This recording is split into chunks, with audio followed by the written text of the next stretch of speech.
Before I begin officially today, I want to thank the Made in America director, Celeste Drake. I also want to acknowledge it's her birthday, and it's really tough turning 30, so be nice to her. Happy birthday, kid. And Johnny, thank you. Thanks to all your coworkers. I just had a chance to meet before you all came in. And I want to thank Barbara Humpton Siemens. Lonnie Stevenson, president of the IBW, one of my closest buddies, and he's been my friend for a long, long time. Earlier this week in my State of the Union address, I said there was something happening in America, starting with historic economic recovery that we're seeing right now. And today, we've learned that in February, our economy created 678,000 new jobs. 678,000 new jobs. Over the course of my presidency, our economy has now created 7.4 million jobs. More jobs created in a 13-month period than any time ever before in our history. And we've learned that in February, the unemployment rate fell to 3.8%, down from 6.4% the day I took office, beginning in 2021, which is the fastest decline in unemployment rate in recorded history because of all of you.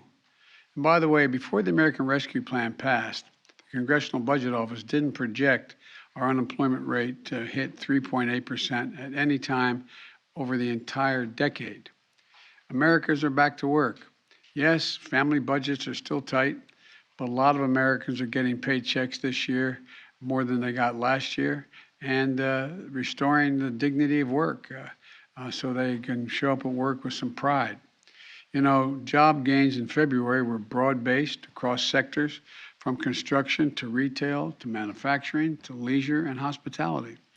The decline in unemployment rate was broad-based as well. The fact that unemployment rate among workers without high school degrees fell to 4.3%, the lowest on record since we've been keeping records, 4.3%. It's amazing. Workers' weekly earnings rose in February. The people in working class sectors like transportation, warehousing saw some of the strongest wage gains. This is what it looks like to grow an economy from the bottom up and the middle out. Because of the progress we've made in fighting COVID, Americans can not only get back to work, but they can go to the office and safely fill our great downtown cities again and gaining more commerce. With 75% of adult Americans fully vaccinated and hospitalizations down by 77%, most Americans can remove their mask, return to work, and move forward safely. Today's news is a welcome reminder that we're coming back stronger as a country and as a people. You know, we've been through two of the hardest years this nation has ever faced. The pandemic has been punishing, as many of you know, and some of you may know it from a personal standpoint. Maybe you lost someone in this process. You got up this morning and looked at an empty chair. Well, it's been punishing, but we're coming back. And so many families are still struggling, though, to make ends meet because of inflation. I understand our top priority must be getting prices under control. Look, our economy roared back faster than most predicted, but the pandemic meant that businesses had a hard time hiring enough workers to keep up and production in their factories. The pandemic also disrupted the global supply chains. When factories close, it takes longer to make goods and to get them to the warehouse and get them to the store, and prices go up. Just take a look at cars. Last year, there weren't enough semiconductors to make all the automobiles people wanted to buy. They had a lot more money in their savings accounts and in their paychecks, but they weren't able to go out and spend it on leisure because of COVID. So what happened? They decided that they were purchasing products like everything from homes to automobiles to hard products. And the price of automobiles, for example, went way up. More people seeking them and fewer being made. And we have a choice. We have a choice. The way to fight inflation is to drive down wages and make Americans poorer, or have a better plan to fight inflation, lower costs and not your wages. The more semiconductors we make in America, and by the way, they were invented here in America. The semiconductor was invented in America when we went to the moon. And when we do that, when we focus on making sure that we make those again in the United States of America, so few are being made, we make a heck of a lot more cars. And you bring prices down. The supply chain is filled. Investment in America, rebuilding roads, bridges, airports, ports. We invest in innovation in America. That's exactly what we're doing. Look, as a result, we're seeing more jobs, more hope, and we're also seeing something else, the rebirth of pride. The rebirth of pride that comes from stamping products made in America. And we're seeing the revitalization of American manufacturing. And that's what I want to talk a little bit about for the next few minutes. Today, companies are choosing to build new factories when just a few years ago they would have built them overseas. They're investing right here in America. On this very stage, we were standing before Intel. The chairman of the board of Intel was here. He announced a $20 billion investment to build a semiconductor mega site outside Columbus, Ohio, creating 10,000 new good-paying jobs. A portion of them are the construction jobs, but the full-time jobs, the average salary in those places are going to be $135,000 a year. And if Congress passes the Bipartisan Innovation Act, Intel is ready to increase their investment from $20 billion to $100 billion. You know, as I said, we invented the semiconductor, but we haven't been making them in America for a long time. We had to import them. We had to wait. It cost more. And that's what I mean when I say dealing with the supply chains. Since I took office, companies have announced investments totaling more than $100 billion in electric vehicle industry for the future. The iconic companies like Ford, GM, new electric vehicle production, Tesla, our nation's largest electric vehicle manufacturer, to innovate and inspire younger companies like Rivian, building electric trucks, Proterra, building electric buses. Last month, the MP Materials, which operates the only rare earth mine in the United States, announced a $700 million investment by 2025 that will have a fully domestic end-to-end supply chain for the magnets that are used in electric vehicle motors, wind turbines, and defense systems. We're investing that money here in the United States. And the Union Pacific Railroad announced the largest purchase of American-made battery electric locomotives in history. And guess what? They're built in Western Pennsylvania. All told, the economy created 423,000 new manufacturing jobs in America, paying decent salaries just since I entered office. There's also another reason this is happening. We're not waiting for others to manufacture the products we invented. We know what to do. We know how to manufacture things in America. Today, that progress continues. I just had a chance to have a viral tour of both the Siemens facilities, one in Pomona and the other in Grand Prairie, Texas. A chance to talk with some of the IBEW members working there, because our infrastructure law provides $7.5 billion to build a national network of 500,000 electric vehicle charging stations across America. And it also provides $16.5 billion to modernize our power grid, how we move electricity across America. Companies like Siemens are investing here in the United States of America.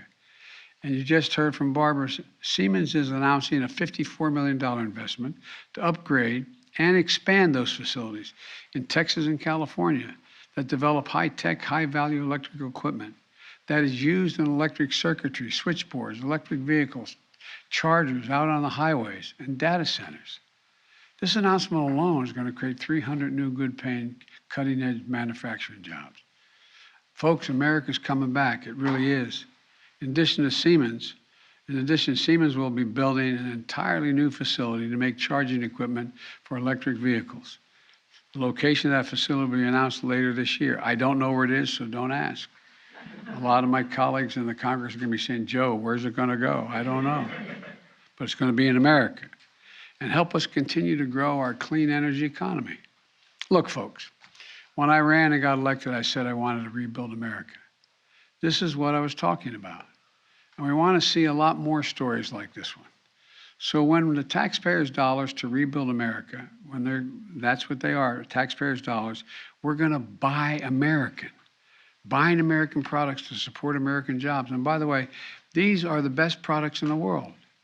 The federal government spends about $600 billion a year in goods and services to fulfill its responsibility to the American people, from the Defense Department to healthcare to education and beyond. In fact, what's happening is the federal government is Siemens' largest customer, for example. Most people don't know there's been a law on the books for almost a century to make sure that your tax dollars support American jobs and American businesses. Every administration says they're going to use that law. But when it comes time to make these purchases, whether that's the deck of an aircraft carrier or a ventilation system in a school, the response often is from the government, we can't find an American company, so we need to issue a waiver and buy the product that was made overseas, not by an American worker. So Buy American became a hollow promise. Well, my administration, Buy American, is a reality. We've created a Made in American office in the White House to oversee efforts. And you just heard from Celeste, who runs that office. My first cabinet meeting, I told everyone that if their agency wants to issue a waiver to purchase something for their agency and what they have responsibility for, they don't have to use they think they don't have to use an American company. Well, guess what? They have to come to the White House office and set up and explain to me why they have to post that request, why they have to do that. And they're going to have to post a request publicly on our sites so American manufacturers and business have a chance to raise their hand and say, no, I can do that.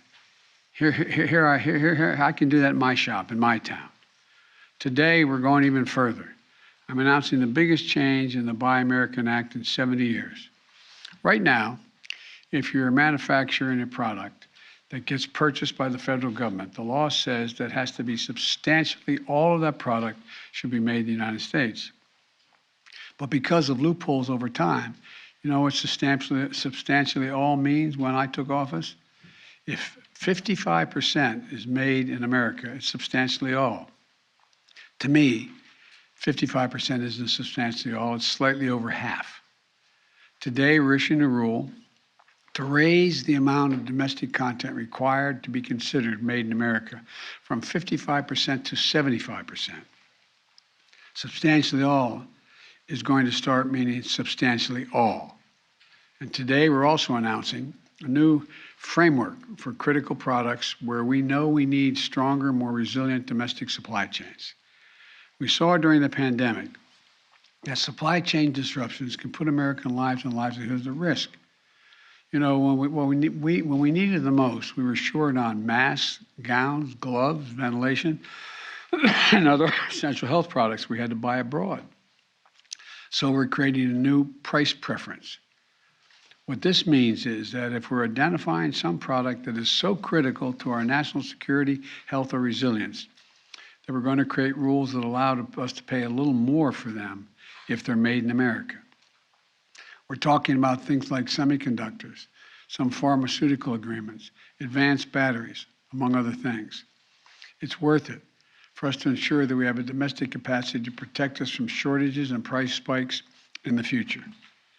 And yes, we're going to keep trading with our allies and friends, and we're going to work with them to ensure every single country can create global choke points for critical goods. Can't have those choke points. But we also need a resilient supply chains of our own so that we're never at the mercy of other countries for critical goods ever again. And by the way, when I say buy American, I mean buy all America.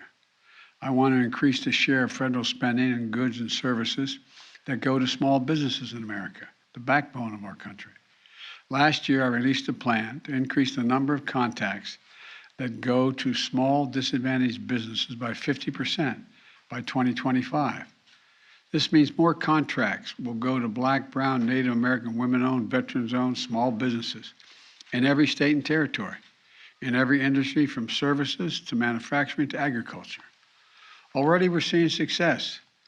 Women-owned businesses have won contracts to provide masks for the government, clothing for the Marines. Veteran-owned small businesses are now producing specialty trucks and trailers for the Department of Veterans Affairs and the Army. We're seeing other Buy American successes, which will allow us to make synthetic rubber gloves in Alabama, fibers that go into N95 masks in New Hampshire, shipping containers in Maryland. The list goes on. And here's what it all adds up to. Today, I'm placing a bet on America. Everyone here is going to make sure that it pays off, everyone on this stage. What I say today, what we've seen in the past months, is more reason why we need to reject the defeatist view that the forces of automation and globalization mean we can't have good-paying union jobs manufacturing here in America. Our manufacturing future, our economic future, our solutions to the climate crisis, they're all going to be made in America. And what that means to build a better America, well, it does. We're going to build a better America as a consequence. So thank you all very much, and I thank my colleagues for being here. And I understand a lot of Siemens folks are in the front row there too. Welcome. And thank you all in California and in Texas. Thank you.